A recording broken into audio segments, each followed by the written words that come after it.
Bienvenue dans Deep Media, le podcast qui décrypte les médias à l'heure du numérique.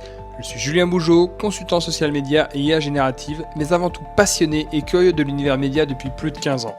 Dans un écosystème en perpétuelle transformation, comment les médias s'adaptent-ils? Comment se réinventer face aux nouvelles technologies et aux géants du numérique? Quel avenir pour l'information et ceux qui la produisent? Si ces questions vous intriguent, alors vous êtes au bon endroit. Deep Media, c'est un temps de réflexion et d'échange avec celles et ceux qui façonnent l'avenir du secteur. Aujourd'hui, je vous propose un épisode spécial consacré à la publication toute récente du rapport de commission d'enquête sur l'audiovisuel public, avec pour rapporteur le député Charles Aloncle.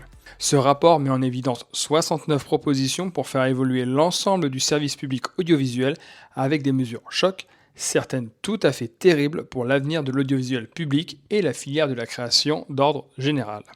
Afin de vous proposer une version synthétique du rapport ainsi que des retours suscités par sa publication, je vous propose un résumé généré grâce à la fonctionnalité résumé audio de Google Notebook LM. À présent, je vous laisse découvrir cet épisode et je passe la parole à mes deux co-AI-animateurs. Bonne écoute! Aujourd'hui, on se lance dans un décryptage assez massif de rapports parlementaires français sur l'avenir de l'audiovisuel public. Oui, des rapports et même des contre-rapports d'ailleurs. Exactement. Et notre but ici, c'est de comprendre ce choc frontal entre une volonté de rationalisation budgétaire d'un côté et la défense d'un pilier démocratique de l'autre. Tout en gardant une neutralité totale, évidemment. L'idée, c'est pas de prendre parti. Non, pas du tout. On veut juste analyser les arguments qui s'affrontent, surtout face au rouleau compresseur du numérique et de l'intelligence artificielle. Et le point de départ de tout ça, c'est vraiment l'argent. Le rapport officiel a une vision très comptable.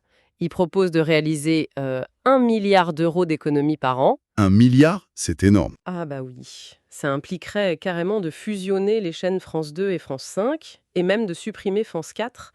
L'argument principal, c'est le poids de la dette de l'État. D'accord, mais si je me fais l'avocat du diable 2 secondes, avec une dette publique qui explose, c'est pas juste logique d'exiger qu'un groupe qui coûte 4 milliards d'euros par an soit plus efficient? Alors, c'est exactement la logique du rapport. Mais les contre-rapports répondent en disant « Attendez, les coûts de fonctionnement d'un groupe audiovisuel, ils sont super rigides. » Genre les salaires, les locaux, ce genre de choses? Voilà. Je suis assez fascinée par les chiffres d'ailleurs. Si on ampute le budget d'1 milliard, on coupe de facto dans la seule variable d'ajustement. C'est-à-dire la création. C'est ça.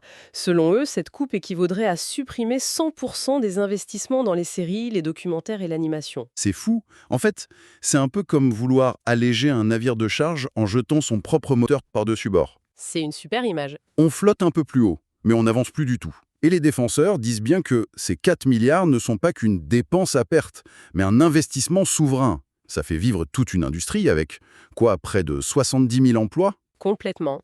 Et le débat se corse quand on regarde vers l'avenir. Le rapport officiel veut faire de la plateforme de streaming France.tv le cœur absolu de la stratégie numérique. Ce qui semble logique aujourd'hui. Oui, et il va jusqu'à proposer que l'Arcom, donc le régulateur, utilise carrément l'intelligence artificielle pour écouter et chronométrer le temps de parole politique en direct. Attends, de l'IA pour mesurer le pluralisme? Au lieu de le faire manuellement, oui. Mais le contre-rapport souligne un immense angle mort dans cette vision. Les GAFAM, donc Google, Meta, Amazon, captent 14 fois plus de recettes publicitaires en France que tout l'audiovisuel public réuni. 14 fois plus. Donc on s'écharpe au Parlement sur des fusions de chaînes TNT traditionnelles, alors que la vraie guerre se passe sur nos smartphones. Exactement. Et le modèle de ces géants, c'est l'économie du scroll.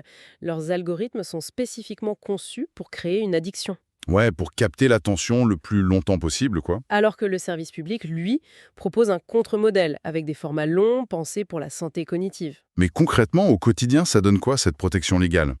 Prends l'exemple de la jeunesse. Des plateformes publiques comme Lumi ou Oku offrent un espace sécurisé pour les enfants. Il n'y a aucune publicité. Et surtout, aucun profilage des données personnelles. C'est la clé. C'est une protection structurellement impossible à offrir pour des plateformes commerciales qui vivent de la revente de l'attention. Et cette protection contre les algorithmes, ça concerne pas que les enfants, en fait. Chez les adultes, ces mêmes algorithmes commerciaux amplifient massivement la désinformation. Bien sûr. D'ailleurs, les sources rappellent que la France est le 2e pays européen le plus ciblé par la désinformation étrangère.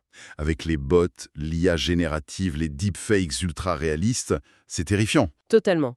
C'est un vrai enjeu de sécurité nationale. Aujourd'hui, l'investigation publique, c'est plus seulement du journalisme, c'est une infrastructure de défense vitale pour garantir des faits vérifiés. J'imagine que ce principe s'applique aussi au sport ou à la culture. Sans cette garantie publique, qui financerait la diffusion gratuite du Tour de France ? Ou de l'information locale non virole sur France 3, oui. Un marché purement commercial guidé par les clics ne financerait jamais ça. Donc en résumé, l'audiovisuel public se trouve à la croisée des chemins. Ligne de dépenses à rationaliser ou bouclier démocratique face à l'hyperpuissance des plateformes. La décision redessinera fondamentalement notre accès à l'information pour les prochaines décennies, c'est certain. Ce qui soulève une question assez vertigineuse pour finir ce décryptage.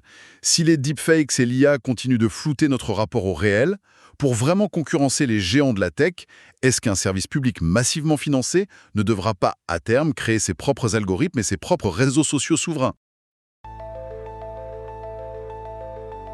Merci d'avoir écouté ce récap du rapport de commission d'enquête sur l'audiovisuel public généré avec Google Notebook LM.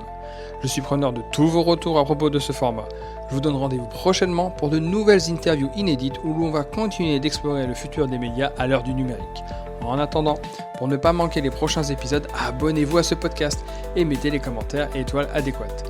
Deep Media est un podcast autoproduit par Follow Me Conseil, agence de formation et conseil stratégique spécialisée en IA générative et social media. À très bientôt.